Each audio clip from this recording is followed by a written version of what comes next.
Hello दोस्तों, school homework channel में आपका बहुत स्वागत है। आज हम देखेंगे 10 स्टैंडर्ड का chapter number 1 linear equation in two variables. अब linear equation in two variables क्या होते हैं, यह आज हम देखेंगे। देखो, वेरिएबल्स हम कौन से भी दो वेरिएबल्स यूज करेंगे। एक्स वेरिएबल हम यूज करेंगे इक्वेशन में, यम यन, इसमें से कौन सा भी दो वेरिएबल यूज करेंगे। अब लीनियर का मतलब क्या है, देखो, if we draw any equation on a graph you will get a straight line. Linear मतलब स्ट्रेट लाइन। अब linear equation in two variables क्या है, यह आज हम देखेंगे। An equation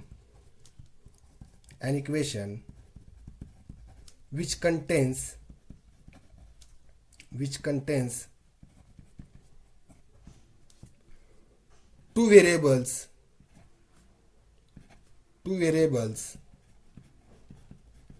and degree of each term containing variable is 1 is called linear equation in two variables। कौन सा भी इक्वेशन अगर है तो उसमें दो ही वेरिएबल्स होने चाहिए और उस इक्वेशन में वेरिएबल की डिग्री 1 होनी चाहिए। ये दो कंडीशन है। देखो, जनरल इक्वेशन इसका कैसे लिखते हैं, ax plus by plus C is equal to 0। ये जनरल फॉर्म है, जनरल इक्वेशन है। अब इस इक्वेशन में दो वेरिएबल है, x एंड y। ये वेरिएबल है, x एंड y ये वेरिएबल है। और ए बी सी ये कौन से भी नंबर है, कांस्टेंट नंबर से। ए बी सी इसको हम रियल नंबर्स भी बोलते हैं। A B C are real numbers. देखो, ये जनरल इक्वेशन है, A X plus B Y plus C is equal to 0। इसमें एक्स और वाई यही वेरिएबल होने चाहिए, ऐसा नहीं है।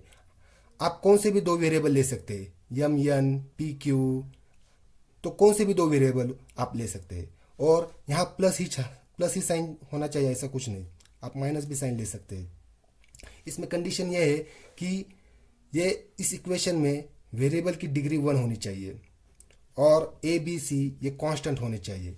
ए is not equal to 0 and B is also not equal to 0। अगर ए की वैल्यू अगर हम यहाँ पुट करेंगे 0 तो ये लीनियर इक्वेशन हो जाएगा, लेकिन वो लीनियर इक्वेशन इन 1 वेरिएबल हो जाएगा। अगर हम y की वैल्यू, अगर यहाँ b की वैल्यू हम पुट करेंगे 0 तो ये लीनियर इक्वेशन हो जाएगा, लेकिन वो लीनियर इक्वेशन इन 1 वेरिएबल हो जाएगा। तो हाँ, हमारा कंडीशन है कि ये लीनियर इक्वेशन तो रहना चाहिए, लेकिन इन 2 वेरिएबल्स।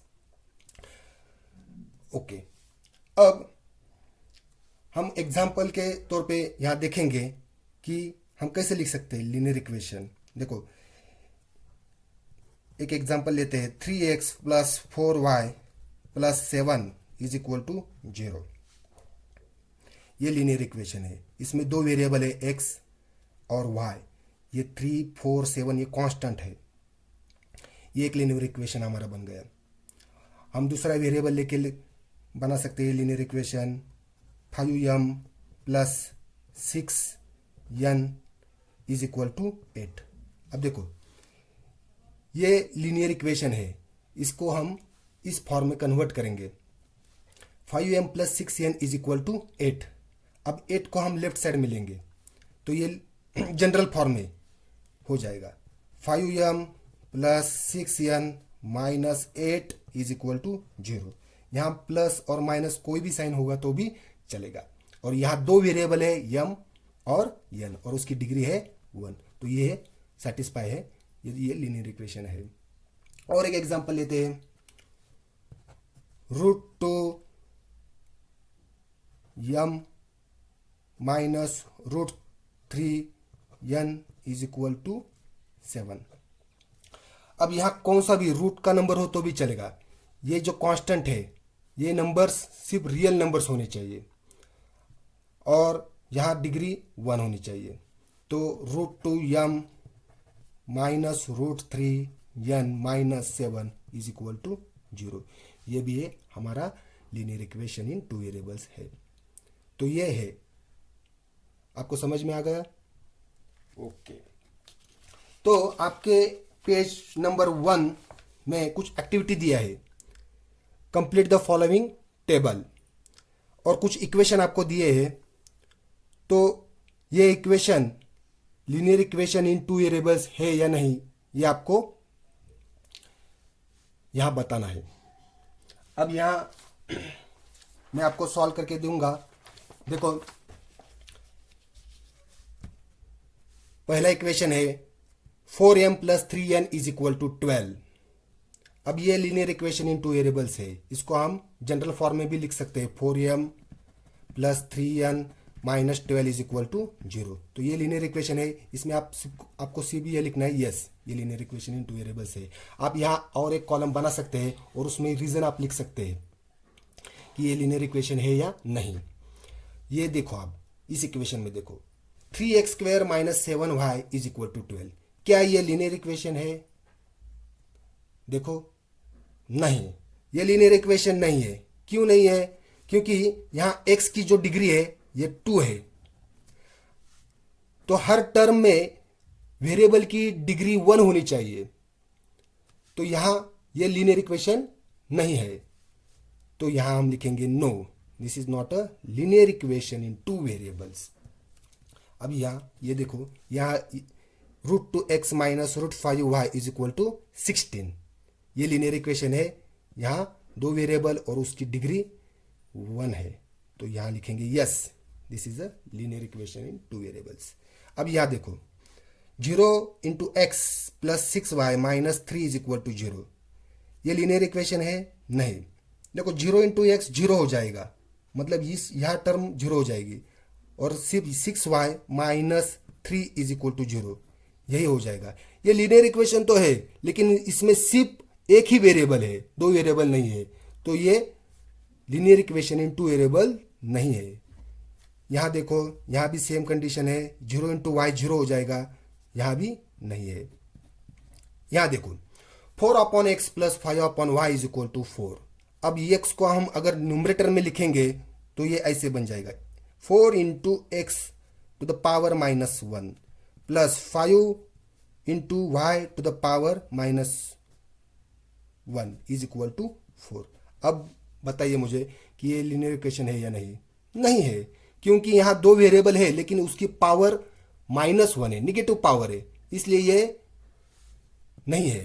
तो यहां लिखेंगे हम नो, पावर 1 होनी चाहिए। तो 2 कंडीशन है, एक तो 2 वेरिएबल होने चाहिए, और दूसरा है कि वेरिएबल की पावर हर टर्म में 1 होनी चाहिए। यहां देखो, अब इस टर्म में, यहां टर्म में, इस फर्स्ट टर्म में x की पावर 1, y की पावर 1 और टोटल टर्म की पावर 2 है, इसलिए ये लीनियर इक्वेशन नहीं है, नो, यहां लिखेंगे नो। तो ये एक्टिविटी आपको कंप्लीट करनी है, और आप यहां कॉलम भी बना सकते हैं और उसका रीजन भी आप यहां लिख सकते हैं। ओके, ये आपको समझ में आया होगा अच्छे से। अब हम देखेंगे simultaneous equations, how to solve the simultaneous equation। देखो, simultaneous linear equations, when we think about 2 linear equations in 2 variables at the same time, they are called simultaneous equations। अगर हम कोई भी 2 इक्वेशन लेंगे इन 2 वेरिएबल्स और एट द सेम टाइम अगर वो हम सॉल्व करेंगे और x और y की वैल्यू फाइंड आउट करेंगे, तो वो x और y सेटिस्फाइज दिस 2 इक्वेशंस। हम ये एग्जांपल लेंगे, first example, solve the follow. अब इस इक्वेशन को हम सॉल्व करेंगे। देखो, पहला इक्वेशन है हमारा 5x minus 3y is equal to 8, ये इक्वेशन है, इक्वेशन नंबर 1। दूसरा इक्वेशन है 3x plus y is equal to 2, यह हमारा इक्वेशन है, इक्वेशन नंबर 2। अब इक्वेशन नंबर फर्स्ट और इक्वेशन नंबर 2 को सॉल्व करेंगे। चाहे या तो हम x का कोएफिशिएंट सेम करेंगे, नहीं तो या तो हम y का कोएफिशिएंट सेम करेंगे। जो आसान है उसको हम सेम करेंगे। देखो यहां y का कोएफिशिएंट सेम करेंगे तो इक्वेशन नंबर 2 को 3 से मल्टीप्लाई करेंगे। Multiply equation 2 by 3 on both sides. 3 multiply 3x plus 3 multiply y is equal to 3 multiply 2. 6x plus 3y is equal to 6। यह हमारा न्यू इक्वेशन बन गया, इक्वेशन नंबर 3। अब हम इक्वेशन नंबर 1 और इक्वेशन नंबर 3 को सॉल्व करेंगे, इक्वेशन नंबर 2 को नहीं देखेंगे। अब देखो यहाँ -3y है और यहाँ +3y। अगर हम ये दोनों इक्वेशन को ऐड करेंगे तो -3y और +3y कैंसिल हो जाएंगे। तो यहाँ ऐड करेंगे, add equation 1 and equation 3। 5x minus 3y is equal to 8 plus 6x plus 3y is equal to 6। 5 plus 6 14x minus 3y plus 3y cancel each other। 8 plus 6 is equal to 14। so x is equal to, ये 14 into x है, 14 multiplication में है, यहाँ 14 denominator में जाएगा।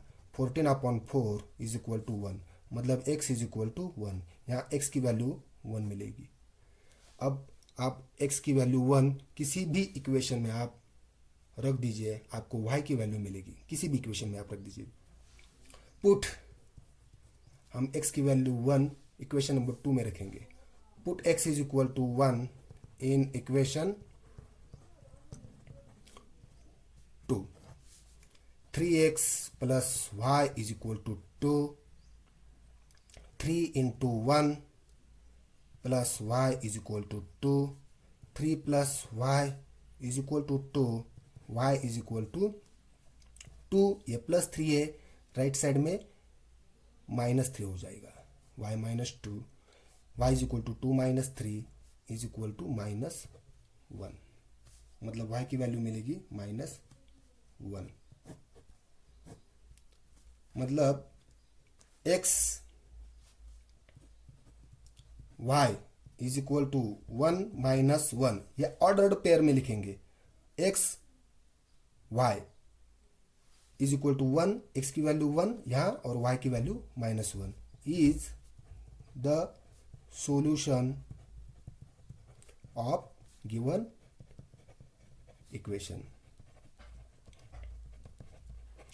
इसका मतलब आप x की वैल्यू अगर यहाँ 1 रखेंगे और y की वैल्यू -1 रखेंगे तो आपको 8 मिलेगा यहाँ, और यहाँ आपको x की वैल्यू 1 और y की वैल्यू -1 रखेंगे तो यहाँ आपको वैल्यू आपको 2 मिलेगा। मतलब ये x is equal to 1, y is equal to -1 satisfy this 2 equations. आपको समझ में आ गया होगा। Thank you very much.